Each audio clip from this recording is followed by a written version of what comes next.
चलो बस, बहुत काम कर लिया, इधर आओ। क्या हुआ, खैरियत तो है? सुनो, ज्यादा मासूम मत बनो।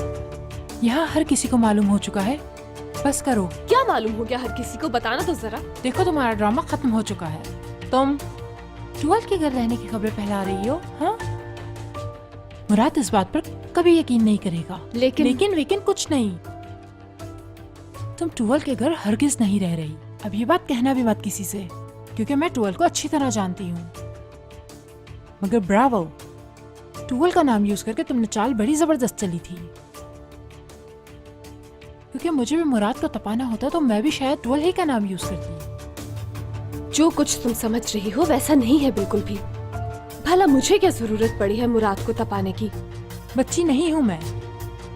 सुनो हयात, मेरे और मुराद के दरमियान तुम आने का सोचना भी मत।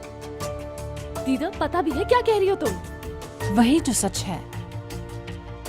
याद रखना, दोबारा वार्निंग नहीं दिया करती मैं। एक दफा में बात समझ लोगी तो बेहतर होगा।